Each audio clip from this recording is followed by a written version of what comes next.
Hello student, in the previous video we were discussing about the how can we write the compound with the help of given ions, right? So मैंने आपको एक बताया था, उसी तरीके से आगे भी आप देखिए कि हमने आयंस लिए थे sodium ion, chloride ion, sulphate ion, ammonium ion and sulphate ion, ठीक, सल्फाइड आयन SO3-2। अब क्लोराइड की अगर हम लें तो क्लोराइड आयन Cl- सोडियम के साथ बना चुका है ऑलरेडी। अब आगे इसको कौन मिलेगा? सल्फेट से नहीं बनाएगा, नेगेटिवली चार्ज है। अमोनियम से बनाएगा NH4 पॉजिटिव, राइट। अब मैंने क्या रूल बताया था, जो पॉजिटिव आयन है उसको हम लिखेंगे लेफ्ट साइड में। तो यहाँ हमने लिख लिया NH4 पॉजिटिव और यहाँ हमने लिख लिया Cl-। तो इसकी न्यूमेरिकल वैल्यू, इस पॉजिटिव चार्ज क्लोराइड की नेगेटिव वैल्यू होगा और नेगेटिव चार्ज अमोनियम की न्यूमेरिकल वैल्यू होगा। तो इट बिकम अमोनियम क्लोराइड, क्योंकि ये दोनों 1 हैं तो 1 लिखने की ज़रूरत नहीं है, राइट।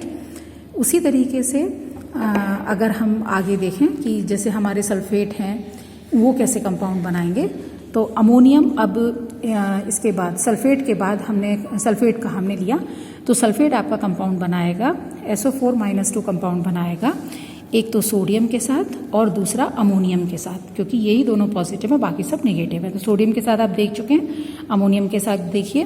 तो अमोनियम को आपने एज यूजुअल रूल के अकॉर्डिंग लेफ्ट में लिख लिया और सल्फेट को लिख लिया राइट में, राइट। तो पॉजिटिव आयन जो है वो न्यूमेरिकल वैल्यू होगा सल्फेट की और -2 चार्ज जो है वो न्यूमेरिकल वैल्यू होगा अमोनियम की। तो कोई कन्फ्यूज़न ना हो इसलिए हम इनको ब्रैकेट में बंद करते हैं। तो NH4 होल ट्वाइस SO4, ठीक है। अब इसकी न्यूमेरिकल वैल्यू 1 है तो इसको लिखने की आगे कोई भी ब्रैकेट लगा के 1 लिखने की ज़रूरत नहीं है, simply you can write ammonium NH4 whole twice SO4। तो ये आपके रूल्स हैं जिनको फॉलो करते हुए आप अपना कंपाउंड बनाएंगे। देखिए, these rules are given here, the valency और charges on the ion must be balance. अगर मान लीजिए हमारा कोवैलेंट कंपाउंड हम बना रहे हैं, यानी कि उसमें आपको वैलेंसी दे रखी है लेकिन चार्ज नहीं है, तब भी हमें यही रूल फॉलो करना है। और जो ज़्यादा इलेक्ट्रोनेगेटिव है, इलेक्ट्रोनेगेटिव ज़्यादा का मतलब आउटर में जिसके इलेक्ट्रॉन ज़्यादा हैं वो राइट में होगा, और जो इलेक्ट्रोपॉजिटिव है जिसके आउटर में इलेक्ट्रॉन कम हैं उसको लेफ्ट में रखेंगे, ठीक है। इलेक्ट्रॉन्स फॉर्मूला हम कैसे निकालते हैं वो हम आगे चैप्टर में पढ़ेंगे, बट अगर यहाँ पे टॉपिक है तो ये आपको ध्यान रखना ही होगा, ठीक है। When a compound consist of metal and a non metal, the name of the symbol of the metal is written first. तो वो मैंने आपको जनरल बताया, you always write positive ion, metal, electropositive element on the left side and electronegative element on the right side. उसके बाद valency को आपको satisfied करने के लिए उसको क्रॉस मल्टीप्लिकेशन करते हैं। बुक में जितने एग्जाम्पल दिए उनको 1 बाई 1 देखेंगे। HCl, अब यहाँ HCl का आपको कोई चार्ज नहीं है, सिंपल आपको बताया गया है कि वैलेंसी कितनी कितनी है, ठीक है। तो 1 बाई 1 देखिए। तो हाइड्रोजन की वैलेंसी भी 1 होती है और क्लोरीन की वैलेंसी भी 1 होती है। क्रॉस मल्टीप्लिकेशन किया आपने तो आपका आया HCl। दूसरा एग्जाम्पल है हाइड्रोजन सल्फाइड, यानी H और S। ये इलेक्ट्रोनेगेटिव है ये, और ये इलेक्ट्रोपॉजिटिव है, इसलिए लेफ्ट में इसके आउटर में 1 है और इसके आउटर में 6 है। तो इसकी वैलेंसी है 1, इसकी है 2। क्रॉस मल्टीप्लिकेशन कर दीजिए, it become H2S। Next example है आपको लेना है कार्बन और क्लोरीन। क्लोरीन के आउटर में 7 है और इसकी वैलेंसी है 1। कार्बन के आउटर में 4 है और इसकी वैलेंसी है 4। अब आप ये देखिए कि जिसके आउटर में कम है उसको हमने लेफ्ट में लिया है, जो हमने अभी रूल बताया था, और जिसके आउटर में ज़्यादा है वो इलेक्ट्रोनेगेटिव इन नेचर है, उसको हमने राइट में लिया है। Again cross multiplication of the valency, it become C1 and Cl4, carbon tetra chloride, CCl4 carbon tetra chloride. अब कार्बन में टेट्रा लगाना क्लोराइड में ज़रूरी है क्योंकि इसके और भी क्लोराइड पॉसिबल हैं। नेक्स्ट एग्जाम्पल है मैग्नीशियम क्लोराइड का, Mg, इसकी वैलेंसी है +2 और Cl की -1, ठीक है। तो आपने क्रॉस मल्टीप्लिकेशन कर दिया MgCl2, ठीक है। इसी तरह से आप सारे कंपाउंड जो उनको बना सकते हैं। Next sum more example, Al+3O-2, positive ion left side में और नेगेटिव आयन राइट साइड में। क्रॉस मल्टीप्लिकेशन मेरे साथ बनाते चलिए। तो Al2O3। नेक्स्ट है कार्बन डाइऑक्साइड, कैल्शियम ऑक्साइड। तो कैल्शियम का पॉजिटिव 2 चार्ज, O का -2, क्रॉस मल्टीप्लिकेशन, तो ये हो गया CaO, क्योंकि Ca2O2, जिसको आप लिखेंगे CaO। ठीक है, तो इस तरीके से हम बनाएंगे। और नाम पढ़ने का तरीका मैंने बताया कि आयन हटा देंगे, जैसे यहाँ देखिए मैग्नीशियम और क्लोराइड क्लोरीन है, क्लोराइड आयन है, तो मैग्नीशियम आयन पढ़ेंगे, इसको क्लोराइड आयन पढ़ेंगे, दोनों का आयन हटा दिया तो इट बिकम मैग्नीशियम क्लोराइड। इस तरह से इनके नाम लिखते हैं। नेक्स्ट एग्जाम्पल देखिए, Na पॉजिटिव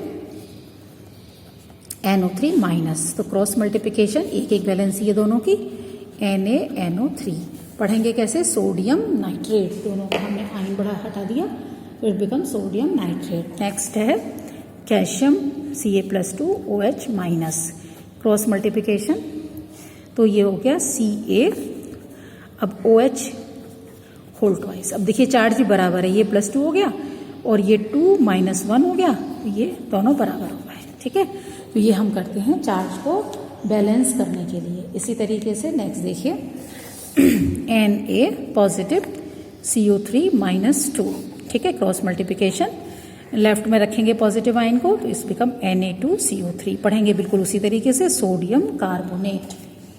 नेक्स्ट देखिए, ammonium SO4 -2, it is +1, cross multiplication, तो it become NH4 whole twice SO4, पढ़ेंगे बिल्कुल उसी तरह, आयन हटा देंगे, अमोनियम सल्फेट। तो इस तरीके से हम इनको रीड करेंगे। Now come to the questions. इन टेक्स्ट क्वेश्चंस दे रखे हैं, अब आप इनको ध्यान से देखिए इन टेक्स्ट क्वेश्चंस को।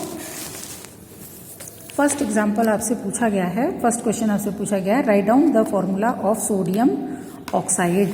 अब फॉर्मूला सोडियम ऑक्साइड है, आपको अच्छी तरह मालूम है, इसमें सोडियम आयन और ऑक्साइड आयन है, क्योंकि हमने उल्टा करना है अब आपको। ठीक है, जब आपने नाम लिखा था तो आपने आयंस के आगे आयन वर्ड हटाया था, अब लगाना है, तो आपने क्या हो गया, ये sodium ion Na positive, oxide ion O-2, cross multiplication, तो ये हो गया Na2O, ये फॉर्मूला हो गया। इसी तरीके से अगला एग्जाम्पल है एल्यूमिनियम क्लोराइड, तो Al+, aluminium ion Al+3, chloride ion Cl-, aluminium chloride, aluminium ion chloride ion, बीच में से 2 में डिवाइड कीजिए और लगा दीजिए। ठीक है, अब आपने क्रॉस मल्टीप्लिकेशन कर दिया तो ये हो गया आपका AlCl3, पढ़ेंगे कैसे, एल्यूमिनियम क्लोराइड, ये इसी तरह लिखा हुआ है। अगला है सोडियम सल्फाइड, तो एक हो गया आपका Na पॉजिटिव आयन और दूसरा सोडियम आयन और दूसरा हो गया सल्फाइड आयन, तो S-2, cross multiplication, it become Na2S, sodium sulphide. इस तरीके से हम पढ़ेंगे। अगला है आपका देखिए मैग्नीशियम हाइड्रोक्साइड, तो ये बना हुआ है मैग्नीशियम आयन और हाइड्रोक्साइड आयन का। ठीक है, तो इट बिकम, देखिए magnesium ion Mg+2 and sulphide ion S-2, ठीक है, cross multiplication, it become Mgs, क्योंकि Mg2S2 होगा, दोनों का 2 हटा दिया, बराबर है, तो इट बिकम Mgs। तो जो आपने फॉर्मूला बनाते समय किया था उसका रिवर्स कर देंगे तो आप जो है फॉर्मूला लिख सकेंगे। ठीक है, अब क्या है, write down the names of compound represented by the following formula. क्या बताया था मैंने, ये एल्यूमिनियम आयन है और ये सल्फेट आयन है। एल्यूमिनियम आयन की वैलेंसी कहाँ पर है, ये वाली, क्योंकि ये लेफ्ट में लिखा हुआ है इसलिए वैलेंसी कैसी होगी, पॉजिटिव, तो Al+3। सल्फेट SO4 की वैलेंसी कहाँ है, ये वाली, क्रॉस मल्टीप्लिकेशन से फॉर्मूले बनाए थे ना आपने, इसलिए तो राइट में लिखा हुआ है इसलिए वैलेंसी पे चार्ज कैसा होगा, नेगेटिव, तो ये हो गया SO4 -2। पढ़ेंगे कैसे, aluminium ion sulphate ion, ion हटा दिया, इट बिकम एल्यूमिनियम सल्फेट। इसी तरह से Ca+2, लेफ्ट में है इसलिए प्लस होगा, Ca+2 Cl-1, और इसे पढ़ेंगे कैसे, कैल्शियम क्लोराइड, आयन हटा देंगे, कैल्शियम आयन क्लोराइड आयन, दोनों का आयन हटा दिया, कैल्शियम क्लोराइड। इसी तरह से K वैलेंसी कितनी है, 1, क्योंकि SO4 ब्रैकेट में भी नहीं है और उसमें कोई 1, 2, 3 भी नहीं है, तो इसका मतलब केवल एक ही यूनिट है, तो K+, और SO4 -2, ठीक है, तो हमने पढ़ा इसको पोटेशियम आयन, सल्फेट आयन की जगह पोटेशियम सल्फेट। उसी तरह से K+ NO3 -1, तो पोटेशियम नाइट्रेट, CaCO3, तो कैल्शियम आयन और कार्बोनेट आयन, दोनों पे वैलेंसी 2 है, तो इसे हम पढ़ेंगे कैल्शियम कार्बोनेट। इस तरीके से ये आपको करने हैं, ठीक है। प्रैक्टिस करिएगा, प्रैक्टिस से ये आ जाएंगे। Thank you.